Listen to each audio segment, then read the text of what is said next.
Hello and welcome to another episode of the Thoughtfully Made Fiber Vlogcast. My name is Amy Scher and I am a knitting designer, a knitting teacher, a spinner, weaver, sewist, kind of multi-craftual maker. Every week or every other week or so, I come and try to share with you all the things I love, all the things I'm making, all my processes and thoughts. Sometimes I can be quite long-winded and sometimes I make shorter videos. Today, we're going to dive right into last-minute gifts for the knitter in your life. If you know someone who is a knitter or a spinner or otherwise fiber artist, this video will be primarily focused on knitting with a couple of spinning bonuses. But if you have a knitter in your life who thinks about knitting, talks about knitting, does knitting all the time, and you don't know what to get them for a gift, fear not. I have quite a few very lovely options, just a few ideas for you here to think about, to try out. I'm going to organize these from the pricing range from like a small price to a larger, more substantial present. So whatever your budget is, I hope you'll find something here that you love. And without further ado, let's dive right into it. So my first recommendation is the Wool Mist from Skagit Woolen Works. I will put the link to them and everything else I talk about below, as always. This wool mist is a essential oil mix that has rosemary, lavender, and cedar essential wools. You can spray it on a wool dryer ball to gently scent your laundry in the dryer. You can also put it on your pillows for a relaxation. These are very relaxing scents. Or you can occasionally spray a finished object from afar, a gentle mist, while it's drying, while it's wet, on the blocking board to give it a little bit of a scent to protect it and deter it from pests. I will say that I do not endorse using only scent to protect your knits and your yarn. I always recommend that you use multiple ways, such as isolation and packaging and storage solutions, to prevent pests from your knits, finished knits, and your yarn. Just a little caveat, but otherwise, a very nice little stocking stuffer. This one's well priced and I highly recommend it. Next up, tiny scissors. Now, it took some doing for me to find my tiny scissors because I have so many different projects going on, and if your knitter friend or knitter family is anything like me, they could always use more tiny scissors. Now there's quite a few types on the market. They range from $10 to $25 and they're usually labeled embroidery scissors. My favorites are these Ginghers, which they come with a lovely little leather casing. They are the classic stork shape and they are so sharp and so smooth and so easy to maintain. They are on the pricier side. I think they're like $20, $25 is typically what I see them for.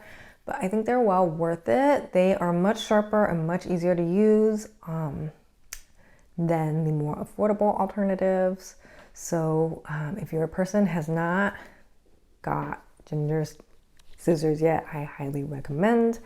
Actually, their bigger dressmaking scissors are not my favorite, but this is to die for, the little embroidery scissors. So I highly recommend tiny scissors. Everybody needs some. Multiple, buy a bunch, one for every project. Next, we have the gauge, the needle gauge / ruler. This one is from my old local yarn shop, Wool House in Pasadena, but you can get it at just about any yarn shop. I could always use 5 of these, one in each project bag. They have little holes in them to help you figure out what your needle size is, measurements on both sides. I truly love these. They are wonderful and I recommend you get like 5 of them as stocking stuffers. So that is another one that is great, along with the scissors for like little things that you can pair together to make like a cute little notion skip. So next up, I have a category where I'll show a few examples. Now, I've made a video about these books before, but they are oldies but goodies. They are evergreen for me and they're always great to have on hand. So if you have a knitter friend who loves referencing, who loves delving into things and doing deep dives, here are some books I highly recommend. First of all, I believe that everybody needs a copy of the Vogue Knitting Ultimate Knitting Book. Sometimes I hear people call it like the Knitting Bible. It's just an excellent book filled with wonderful illustrations and techniques and explanations for why each one does what it does. I use it often in my designing, but even before I did, I used it very often just in my regular knitting life. For example, here it talks about the tubular cast-on, and it says the tubular cast-on method produces a neat edge for a knit one, purl one rib. However, this cast-on is not recommended for bulky yarns because the edge may flare. So for each technique, they not only explain the technique, but explain some of the use cases for what kind of finishing or edging or whatever technique you're talking about, the project that you're working on, so that you can find the perfect technique to substitute in for anything that you're working on. Highly recommend this book. It also has a great section just on blocking, on what blocking means, on fixing errors, all of these different things. I highly recommend the Vogue Ultimate Knitting Book. The next book I want to recommend is Amy Herzog's Ultimate Sweater Book. So this one is a great reference book to anyone who likes to knit garments. It is a great gift because it talks about it's not just a collection of patterns. It does have a bunch of basic patterns in it that are size inclusive up to 60 inches actual full bust. However, the most valuable part is the chapters before that, where it talks about the basics of each kind of construction and how to make it, how to customize it to your own body, all kinds of really great things about ease, what kind of how ease changes in each construction, and how you should consider ease in a raglan versus a drop shoulder, and how upper arm ease changes from construction to construction. Is not just a single static number across all the constructions. I truly learned so much from this book. Many of the things that I execute on a daily basis as a designer comes from this book as a reference, Amy Herzog's Ultimate Sweater Book, for anyone who loves to knit garments in your gift list. And finally, I recommend a stitch dictionary for those who like to improv knit or create their own knits. Highly recommend anything by Norah Gaughan. The knitted cable sourcebook is great. The alternates color work by a different author is also great. Yeah, there's lots of dictionaries out there. The Japanese Knitting Bible, there's so many. If you know somebody who likes to make up their own thing or to like to explore interesting and intricate stitch patterns, I highly recommend purchasing a stitch dictionary. So next up, I recommend project bags because we could all use more.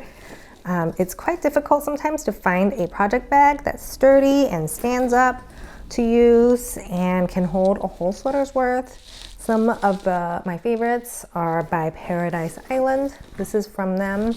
It didn't come with this guy, so ignore that.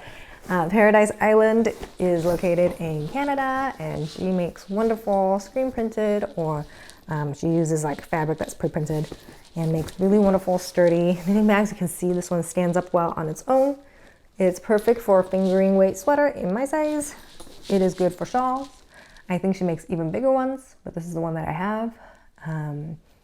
Yeah, every knitter can always use more project bag. That's what I think. So if you're not sure, this is always a solid choice. The print changes from time to time, so I don't think this particular print is available anymore, but I highly recommend all of her bags. I have two, and I like them both very much. If your knitter is more of a accessories knitter and they need something smaller, I recommend a little one like this one. I think this one is also no longer available, but there's tons on the market. A little drawstring bag is perfect for tucking into larger bags like purses and totes and things like that for on-the-go little projects. In this one, I have a little sock project, so it's the perfect size for that. So depending on what your knitter typically knits, there's different types and sizes of project bags that I recommend. I do recommend looking for extra pockets like this one, and this one has interior pockets, I believe. No, this one does not have interior pockets. I lied. So this one does not have interior pockets, but it has an exterior one, which I use all the time. Definitely check out. Bags with pockets are my favorites. So don't miss out on that feature. And finally, we have a large gift. If you are in the mood to spoil your knitter, I highly recommend the Addy Needle Set. These are interchangeables and you can put together all kinds of different sizes of things. I have them in shorties and full size. I recommend both. If your person knits more baby things and more hats and things, the shorty set, such as this one, might be more suitable. And if your person has chronic pain like I do, it comes in this squared shape, the Addi squared shape. That's wonderful for ergonomics. They're a little grippier. They hang onto the yarn so you don't have to work so hard to keep the yarn from slipping off your needles. So when I'm working with superwash yarns or cotton yarns, this is great because it helps my fingers not be so fatigued. I have both the shorties and the long ones in the squared, and I highly recommend checking it out. I have tried various popular brands. I've tried Likey, I've tried Gaughan, and these are all great options, but I always come back to Addi. I just find that the nickel coating on Addi needles is so smooth and so easy to knit from, and the stainless steel of Gaughan, for example, has like a slight scraping sensation, which my sensory overwhelm cannot stand. And then the Likey wood it wears down very quickly and is not my favorite. So my favorite interchangeables remain Addi. I adore these Addi clicks. I love the connection mechanism. I don't have any trouble using them. They never come disconnected for me. And if they do for you, then they have a great warranty program and you can always send it in for a replacement. So I highly recommend that. So those are just a few quick ideas for you to think about for a last minute gift for your favorite knitter. I hope that this video was helpful for you, and if you'd like to see more knitting related videos from me, don't forget to like, subscribe, and comment. And if you have any other gift ideas for knitters in your life, please drop them in the comments. I'm always looking for more ideas. Thanks for watching, and I'll talk to you soon.